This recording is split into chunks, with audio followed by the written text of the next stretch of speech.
So the next topic is elderly, non-tech savvy scams. So they basically play with the elderly because they know that senior citizens don't really understand technology, and it's like they find them as much more vulnerable, even though recent research has shown that not only the elder people are being scammed, like the number of elderly people who have been scammed during the pandemic has dropped, but millennials and these younger generation, they are the target for scam because they are the ones who are actually buying online.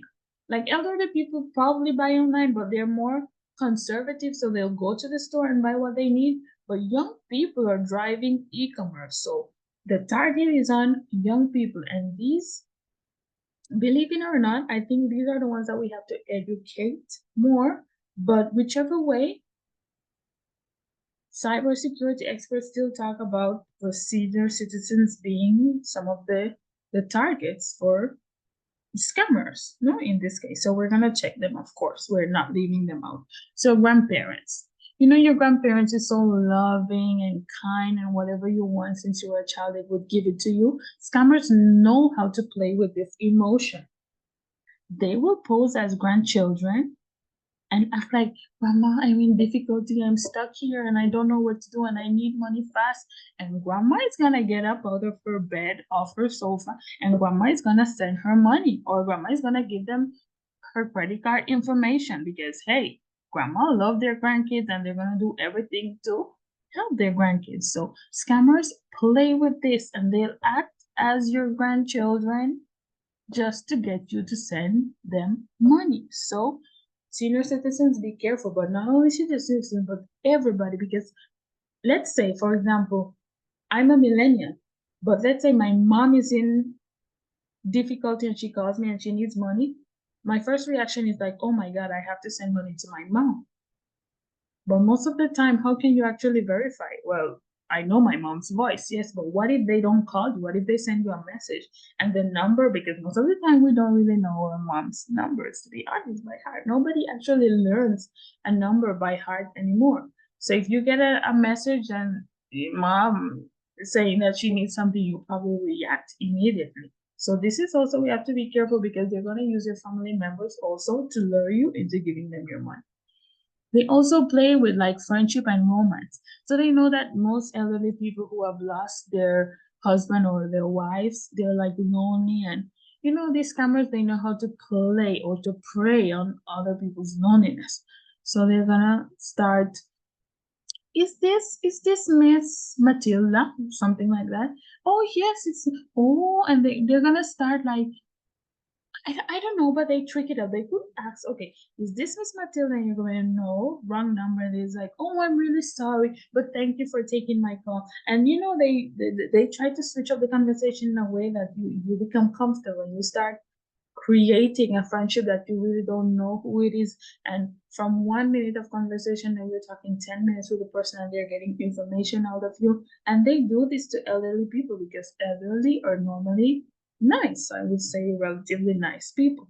So not only elderly people, but young people, because this world, especially in the US where there's like this escasez, where there's a lack of men, I would say, men. So women are desperate. Like women are so desperate and lonely that they fall into romance scam. They'll find men like all the way over to Chuku, far away, that are texting them, they're telling them nice things, they're sending them digital roses because they're not real. At the end of the day, kisses, and they feel so comfortable. And then one thing leads to the and not to the other. And then when you hear they're asking for money or they're having difficulty back home and they live in a poor country and they need help. And some women have sent a lot of money. Some of them have even gone to the extremities to meet this person and they never show up.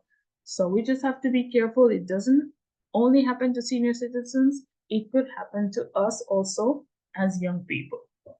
And we mentioned tech support also. So they use elderly people because they're not so tech savvy. We know that. Like, yeah, grandma doesn't even know how to use some of these applications that are out here recently. So if they guise themselves as a security pro or representative from a major software company or a computer company or a telephone company, your grandma is probably gonna sit down and listen to what they say, and they're gonna probably do what they tell them to do because they don't really know if it's true or not, and they might not be in the state of mind where they detect that this person is trying to scam me or trying to infect my device. Because if I tell my grandma about dark gate or phishing or maybe scams, they know, they know the word scam, but there's some expressions that they really don't know, so because they're not so techy kind of person. So I mean, yeah, it could happen to them, but it could also happen to us. And also government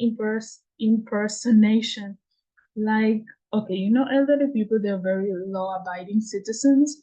So when they hear that, okay, I haven't paid my taxes or I haven't done this, and the government is calling me because, they get worried and they want to act quickly because they're really law-abiding people. Like, hello, that's why they live all the way to being the age that they are, because they abide by laws.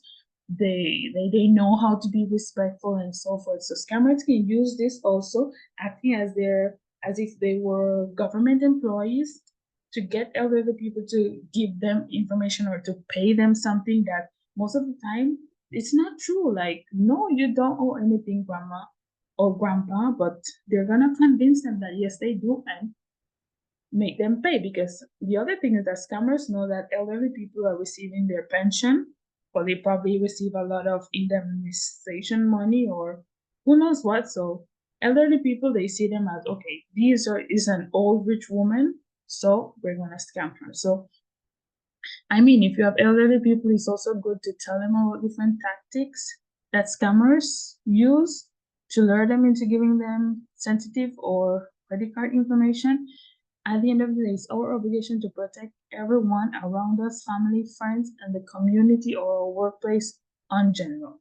So, guys, hope you learned something on this one, and I'll see you on the next. Peace and love. Bye.